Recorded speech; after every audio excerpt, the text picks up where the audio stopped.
Hello everyone, welcome to Kalpakendra spiritual discussions. আমি just twin flame story, আমার যেটা জার্নির আছে, কীভাবে আমার লাইক অ্যাওয়েকেনিং হয় অ্যান্ড এভরিথিং, ওটা আমি জাস্ট শেয়ার করলাম দুটো ভিডিওস। তো এবার তারপরে আমার মনে হচ্ছে যে কয়েকটা প্রশ্ন আসতে পারে এই জিনিসগুলো থেকে, যেগুলো আমি শেয়ার করেছি, তার জন্য কয়েকটা স্পেসিফিক ডিটেলস আমি এখনই আনসার করে দিচ্ছি।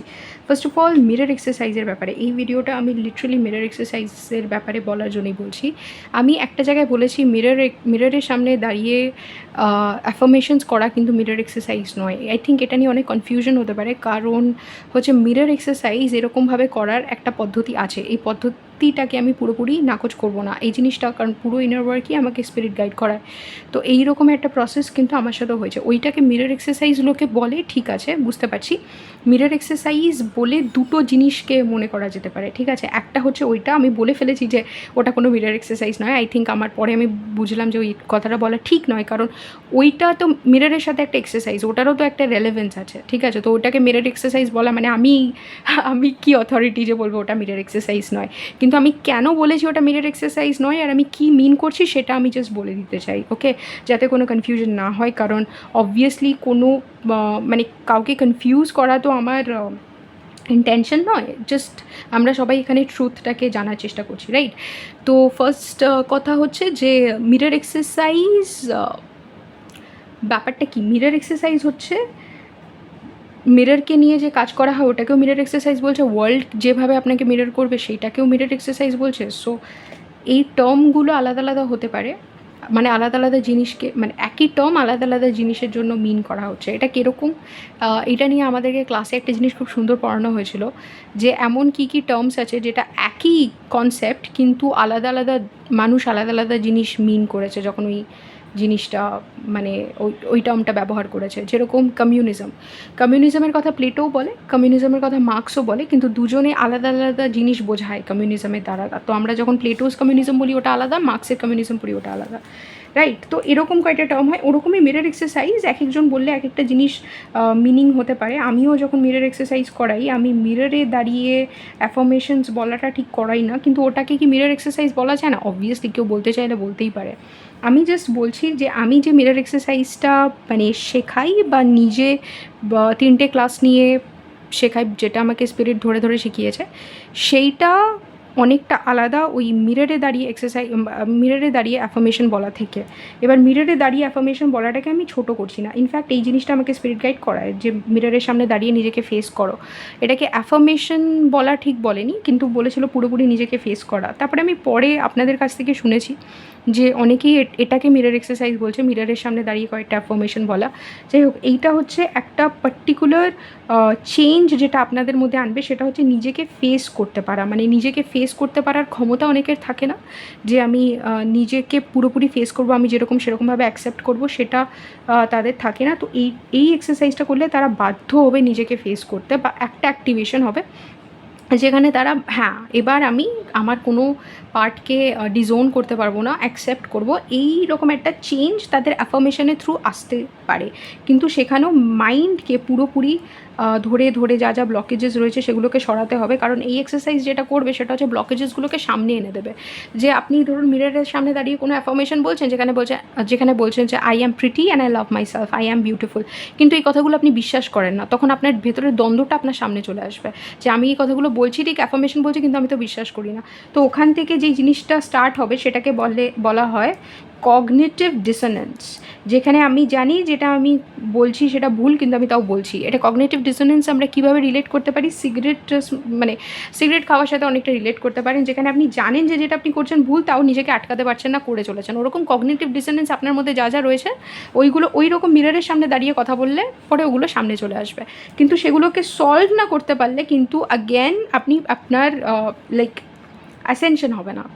তার মানে মাইন্ড আপনাদেরকে ব্লকেজেস দেখিয়ে দিয়েছে, অবস্টাকলস দেখিয়ে দিয়েছে, কিন্তু ওগুলোকে রিজলভ করতে পারছেন না। মানে আপনি বুঝে গেছেন প্রবলেম কোথায় আছে, আপনি ধরুন জেনে গেলেন আপনার জ্বর হয়েছে, কিন্তু আপনি জ্বরটাকে ঠিক করতে পারছেন না, ওই রকম একটা প্রবলেম হবে। কিন্তু হ্যাঁ, এটা জানিয়ে দেবে, ভেতরে যে একটা ফিলিং তৈরি করে দেবে যে হ্যাঁ আমার এই প্রবলেমটা আছে, বা আমি বলছি এগুলো ঠিকই, কিন্তু এই জিনিসগুলো আমি অ্যাকসেপ্ট করতে পারছি না। এই অ্যাওয়ারনেসটা কিন্তু মানে যেই মিরর এক্সারসাইজটা, ওই যে আয়নার সামনে দাঁড়িয়ে একটা অ্যাকসেপ্ট আমি কখনো কখনো জানি না আমি ঠিকঠাক কী বলছি। Acceptance, right right right, not acceptance, acceptance বলে কোনো ওয়ার্ড নেই। অ্যাকসেপ্টেন্সটা তৈরি হচ্ছে কি না, সত্যি এটা জেনুইন কি না, এইটা বুঝিয়ে দেবে। ওকে, তো এই মিরর এক্সারসাইজ যেটা মিররের সামনে দাঁড়িয়ে করা হয়, ওটা অনেকটা কোনো একটা টেস্টের মতন, যে আপনার মধ্যে কী জিনিসগুলো রয়েছে যদি নিজে বোঝার চেষ্টা করেন, যদি অনেস্টলি নিজে ফেস করার ক্ষমতা রাখেন, তাহলে বুঝতে তো পেরে যাবেন। এবার কতটা ফেস করতে পারবেন, কতটা ওই জিনিসকে রিজলভ করতে পারবেন, সেইটা ডিপেন্ড করছে যে আপনার মানে আপনি কতটা ডেপথে যাচ্ছেন। নিজে অনেক সময় অনেকটা ডেপথে যাওয়া যায় না বলে কখনো কখনো আমাদের ইনটিউশন বলে এর হেল্প নাও, ওর হেল্প নাও। যেরকম আমি again, this is not an advertisement, এটা কোনো অ্যাডভার্টিজমেন্ট না, বাট দেন আমার সাথে যারা ইনার ওয়ার্ক করে তারা অনেকে বলে যে তাদের ইনটিউশন তাদেরকে বলেছে যে এর কাছে যাও, স্পেসিফিকলি এর কাছে যাও। তো এটা কেন হয়েছে আমি জানি, কারণ আমার ইনটিউশনও আমাকে অনেক সময় ফোর্স করতো, এটা বলতো যে তুমি জানো না লোকে কত কষ্টে রয়েছে, তুমি যদি অন্যদের কাজ করো, মানে আমি যখন বলতাম তোর আমার এই জিনিসগুলোতে কোনো মানে ইন্টারেস্ট নেই, আমি বুঝতেই পারছি না কী বলছো, তুমি কীভাবে করবো, তুমি আমাকে একটা নর্মাল জব দিয়ে দাও, আমি লাইফে একটা নর্মাল মেট্রিক্সে থাকতে চাই। ঠিক আছে, যখন আমি এই পুরো জিনিসে আসিনি, মানে পুরো জিনিসটাকে ফেস করিনি, তখন আমাকে বলতো তুমি যদি নর্মাল জব করো তাহলে তোমার কাজ কে করবে, তুমি তো অন্যদের কাজ করবে, মানে এমন কাজ যদি তুমি করো যেটা অন্য কেউ করে দিতে পারে, তাহলে ওই কাজটা কে করবে যেটা তুমি ছাড়া কেউ করতে পারে না। মানে ধরো তুমি যদি ব্যাংকে গিয়ে টাকা গোনো, সেই কাজটা তো অন্য কেউ করে দিতে পারতো, টাকা গোনা তো অনেকেই করতে পারে, কিন্তু ওইগুলো করতে তো তুমি আসোনি, যেটা রিপ্লেসেবল, মানে যেটা রিপ্লেসমেন্ট হয়, তুমি তো ইরিপ্লেসেবল একটা কাজ করতে এসছো যেটা তুমি ছাড়া কেউ পারবে না। আর ওটা মানে যদি তুমি না করো বারবার তুমি জন্মাবে, তাহলে ওইটা কে করবে? তখন আমি বুঝতে পারতাম না, আমি বলতাম কী কাজ, তো তখন বলতো যে আছে, আমি বলবো। স্পিরিট টাইম নেয়, যেটা আপনারা স্টোরি শুনে হয়তো বুঝেছেন। তো স্পিরিট আস্তে আস্তে আমাকে জিনিসগুলো বলে, ও অতটাই বলে যতটা সেই মোমেন্টে আমার নেওয়ার ক্ষমতা আছে। যদি আমাকে এমন কিছু বলে দেয় যেটা শুনে আমি বলবো ও গড আমি পারবো না বলে পালিয়ে যাবো, তো তখন স্পিরিট ওটা বলবে না, চেপে যাবে। তো এর জন্য আপনার সোল পারপাস, আপনার ডেস্টিনি কখনো কখনো যদি ভীষণ এরকম হয়ে থাকে যে আপনার নেওয়ার ক্ষমতা নেই, মেবি ওটা আপনার চোখে অনেক বড় বা অনেক লাইক অনেক হাই হাই ভোল্টেজ কোনো একটা রিয়ালিটি, কোনো এক্সপিরিয়েন্স, তাহলে স্পিরিট ওটা আপনাকে সেই সময় দেবে না। এটা অনেকটা ওই সোল শকের ইস্যুতে চলে যান। সোল শকের ব্যাপারে আমি যেটা বলেছিলাম, স্পিরিট আমাকে বলতো তোমার এখন দেখার ক্ষমতা নেই, এর জন্য তুমি দেখতে পারবে না। তো ওটাই সোল শক হয়ে যাবে যদি আপনাদেরকে নিজেদের ডেস্টিনি দেখিয়ে দেয়। তো সেই সময় অনেক সময় ওটাকে উইথহোল্ড করে রাখতে পারে, স্পেশালি কিছু কিছু কেসে, কিছু কিছু টুইন ফ্লেম রিলেশনশিপ বা কিছু কিছু এমন জায়গা যেখানে ডেস্টিনি অনেক বড়, সেখানে অনেক দিন অবধি ওটাকে চেপে রাখা হয়, আর যতদিন না ক্ষমতা হচ্ছে ততদিন বলা হয় না। তো এইরকম একটা জিনিস হতে পারে। এই কারণে কখনো কখনো জাস্ট প্রবলেমগুলো মানে সামনে স্পিরিট আনলেও, মানে মিরর এক্সারসাইজ দিয়ে ধরুন আপনি মিররের সামনে দাঁড়িয়ে দাঁড়িয়ে ওগুলো ফেস করতে পারলেও হতে পারে আপনার ভেতর থেকে ক্ল্যারিটি আসবে না যে আমি সত্যি এই জিনিসটা করছি, বা আপনি বুঝতে পারবেন না। তো তখন আপনাকে কোনো নয়, আপনি যদি স্পিরিট গাইডের সাথে কমিউনিকেট করতে পারেন, আপনাকে চ্যানেলটা নিজে ডেভেলপ করতে হবে, নইলে আপনাকে কোনো হিলারের কাছে বা কারোর সাথে তো আপনাকে কানেক্ট করিয়েই দেবে, যেখানে বলা হবে যে তুমি ওর কাছে যাও, ও তোমাকে হেল্প করবে। এরকম জিনিস কিন্তু হবে, এরকম আমার সাথেও হয়েছে। তো যেখানে এক একটা স্টেপে প্রবাবলি আমাকে বলা হয়েছে যে এই জিনিসটা দেখো, বা এইখানটা শোনো, এইটা শোনো, তুমি তোমার স্পিসিসে, যেহেতু তুমি হিউম্যান বডিতে রয়েছো, তুমি তোমার স্পিসিসের কাছ থেকে এই জিনিসগুলো শুনলে, কারণ অবভিয়াসলি যাই করি না কেন আমরা আমাদের স্পিসিসের সাথে কানেকশন যদি ডিনাই করি, তাহলে নিজের প্রতি একটা ডিসকানেকশন থাকবে। স্পিসিসে আপনার ইনভলভমেন্ট আনতেই হবে, মানে যেই ইয়োনিতে আপনি জন্মাচ্ছেন সেই ইয়োনিকে ছোটো করলে হবে না, মানে সেই স্পিসিসকে আপনি ছোটো করলে হবে না, তাদের এক্সপিরিয়েন্স ধরেও আপনাকে চলতে হবে। তো বুঝতে হবে যে তারা কি এক্সপিরিয়েন্স করছে না কেন, কারণ হিউম্যান বার্থে আসা হিউম্যানসদের জন্য, যদি মানে হিউম্যানসদেরকেই ছোটো করি তাহলে তো আসলামই কেন হিউম্যান বিইং হিসাবে। ওকে, সো এইরকম এই আন্ডারস্ট্যান্ডিংগুলো ডেভেলপ করতে হবে। তো মিরর এক্সারসাইজে ওই ডায়াগনোসিসটা হয়ে যেতে পারে যে কী কী প্রবলেম রয়েছে, কিন্তু ওগুলোর রেজলিউশন তখনই সম্ভব হবে যখন ওটার ডেপথে নয় আপনি নিজে যেতে পারছেন বা কেউ আপনাকে হাত ধরিয়ে নিয়ে যাচ্ছে। ওটার পদ্ধতি আলাদা আলাদা হতে পারে। এবার অনেকে আপনারা এটা ভাবতেই পারেন okay this is an advertisement, ও বলছে ওই পারবে এছাড়া কেউ পারবে না। আমি একদমই এটা বলছি না, আপনারা নিজেও কখনো করতে পারেন, দেখে নিন আপনারা নিজেরা পারছেন কি না। যদি না পারেন তখন গাইডেন্স সিক করবেন, যেখানে মনে হচ্ছে যে আপনাকে গাইড করতে পারে সেখানে, রাইট। এবার আমি যে মিরর এক্সারসাইজটার কথা বলি ওটা হচ্ছে রেজলিউশন সিকিং। আমি এটাকে মানে আলাদা করে বলে দিই, এই যে স্টেজটা মিররের সামনে দাঁড়িয়ে অ্যাফার্মেশন বলা, এটা একটা অ্যাক্টিভেশন, একটা ছোটো অ্যাক্টিভেশন মতনই হতে পারে। এটা কি ইম্পর্টেন্ট না? হ্যাঁ, এটা ডেফিনেটলি ইম্পর্টেন্ট, কিন্তু এটা লং লাস্টিং না। মানে এই ডায়াগনোসিসটা যেটা আপনি করে ফেলছেন, ওটা মানে খুব ছোট একটা ব্যাপার। আপনার যে রেজলিউশনটা হবে বা যেই ট্রিটমেন্ট আপনি পাবেন, এই প্রবলেমটা আপনি আইডেন্টিফাই করতে পেরেছেন বলে, ওটা একটা লং টার্ম ব্যাপার। আর আই থিঙ্ক আমার যে মিরর এক্সারসাইজটা হয়, আমাকে আজকে স্পিড বলছিল যেটা খুব বুঝিয়ে বলে দিতেন, নাহলে কনফিউশন হবে।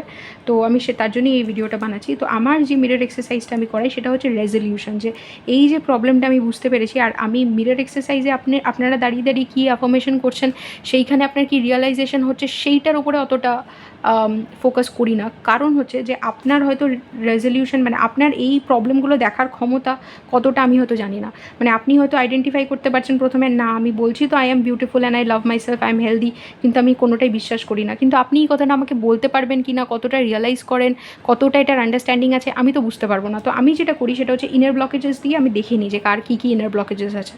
কারণ সে তো আমাকে প্রথমে নাই বলতে পারে, সে তো নাই জানতে পারে তার কি ইনার ব্লকেজ আছে, কিন্তু তার মেডিটেশন করালে তো সে আর লুকোতে পারবে না। কারণ ইনার ব্লকেজেস মেডিটেশনও যারা আপনারা করেছেন তারা জানেন যে কীভাবে ইনার ব্লকেজেস সামনে চলে আসে, রাইট? তো সেখান থেকে আমি দেখে নিই কী কী ইনার ব্লকেজেস আছে, এবার আমি রেজলিউশনের দিকে নিয়ে যাই। রেজলিউশনটা ইনার ওয়ার্ক দিয়ে আমি দিয়ে দিই যে এইভাবে জিনিসগুলোকে সে যখন প্রথমে বলতে থাকে, মানে তখনই আমি তাকে মানে বোঝাতেও পারি যে প্রবলেম কোথায় আর রেজলিউশনটা কীভাবে হবে সেটা দিয়ে দিই। এর জন্য মিরর এক্সারসাইজ যেটা আমি শেখাই আলাদা করে, ওটা ইনার ওয়ার্কের থেকে সেপারেটলি মিরর এক্সারসাইজ আলাদা করা রয়েছে। ধরুন যারা পুরো ইনার ওয়ার্ক নিতে পারছে না, শুধু মিরর এক্সারসাইজ করবে, তাদের জন্য যেটা রয়েছে সেটা হচ্ছে আমি বুঝিয়ে দিই 3টে ক্লাসে যে কীভাবে ওয়ার্ল্ড যেটা তারা দেখছে সেটা তাদেরই মিরর।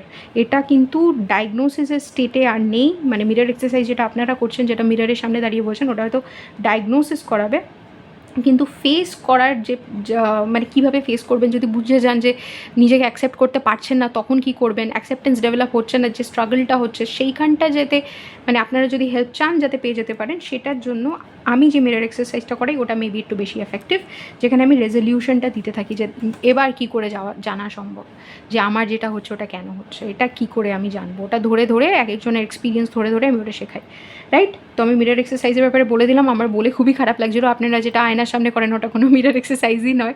কেন আমি এরকম বলবো? অবভিয়াসলি ওটারও একটা লাইক ইসে আছে, কী বলে, ইম্পর্টেন্স, মাহাত্ম্য আছে। আপনারা যারা করেছেন তারা জানেনই যে ওইটা করলে পরে নিজের মধ্যে অনেক লাইক একটা ফিলিং জন্ম নেয়, যে ফিলিংটা নতুন। কারোর জন্য সেটা আপনাকে লাইক আরও কষ্ট অনুভব করাতে পারে, যে আমার এগুলো বলতেও কষ্ট হচ্ছে, আমি তো এগুলো বিশ্বাস করি না। কারোর এটা মনে হতে পারে যে এটা আমার বলতে ভাল লাগছে, কিন্তু এরপরে কি, আমি কি এগুলো সত্যি বিশ্বাস করি, মানে একটা দ্বন্দ্ব তৈরি হবে। যেই দ্বন্দ্বটাই আমাদের কাছে ইনার ওয়ার্কের জন্য গোল্ড। ওই দ্বন্দ্বগুলোই হচ্ছে ডায়াগনোসিস, মানে কী প্রবলেম আছে ওটা দ্বন্দ্ব থেকে বেরিয়ে যাবে। তো ওই দ্বন্দ্বগুলো যদি কারোর মধ্যে ধরে নেওয়া যায়, যেটাকে কগনিটিভ ডিসোনেন্স বলছে, যে কী এমন রয়েছে যেটা ও মানে নিজে সলভ করতে পারছে না, ও নিজেই নিজের কথার জালে ফেসে যাচ্ছে, তখনই ওটাকে রিজলভ করে দিলে ওর অ্যাসেনশন প্রসেস সিমলেস হবে। তখনই ওটা ওই কুণ্ডলিনী যে 7টা চক্রর যে অ্যাক্টিভেশন হয়, ওই মানে যদি চক্রতে কোনো ব্লকেজেস থাকে ওটা মাইন্ডে রিফ্লেক্ট করবে থট হিসাবে, মানে ওই থট ব্লকেজ দিয়ে আমরা বুঝে যাই, ওই থটেই বেরিয়ে যাবে যে ওর কী ব্লকেজ আছে। যেই ওই থটটাকে রিজলভ করা যায়, এনার্জি আবার মুভমেন্ট করতে থাকে।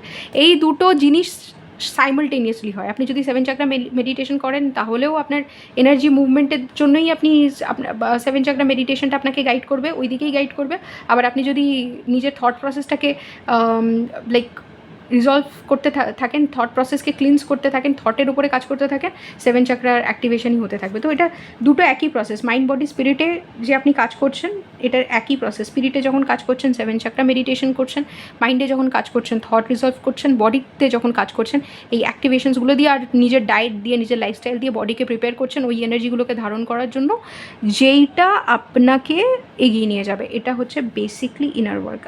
পরে আমি ইনার ওয়ার্কের ব্যাপারে আমি যখন কথা বলবো এইটাই আমি ইলাবোরেট করব, এছাড়া কিছু না।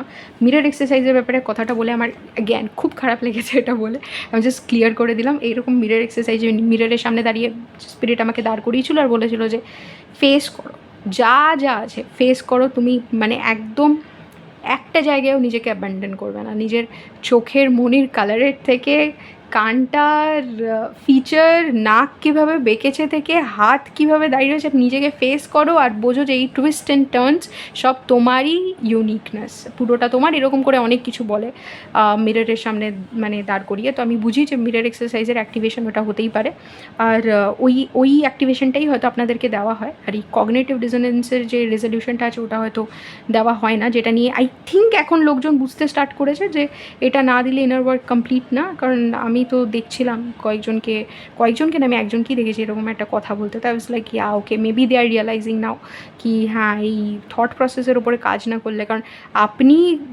ইসে করে যাচ্ছেন, মেডিটেশন করে যাচ্ছেন, ওদিকে মাইন্ডের ওপরে কোনো কাজ নেই, তাহলে তো একটা জায়গায় গিয়ে স্টাক ফিল হবে। মেডিটেশনে অনেক কিছু দেখে নেবেন কিন্তু সেগুলো ইন্টিগ্রেট করতে পারবেন না, বডিতেও ইন্টিগ্রেট করতে পারবেন না, মাইন্ডেও ইন্টিগ্রেট করতে পারবেন না। তো এই ব্লকেজেসগুলো না রিজলভ করতে, কারণ মাইন্ড তো অ্যাট্যাক করতে পারে, মাইন্ড যখন অ্যাট্যাক করে বডি তখন অ্যাট্যাক করে। তো এটা আমি আই থিঙ্ক পরে বলে দিচ্ছি যে ডিজিজের ব্যাপারটা, যে মাইন্ড বডি কীভাবে অ্যাট্যাকটা ফেস করে লোকজন। ওকে রাইট, তো মিরর এক্সারসাইজ এইটুকু বলার ছিল আমার, বলে দিলাম। গ্রেট, এবার নেক্সট ভিডিওতে একটা নেক্সট জিনিস ডিসকাস করছি। Take care, bye by.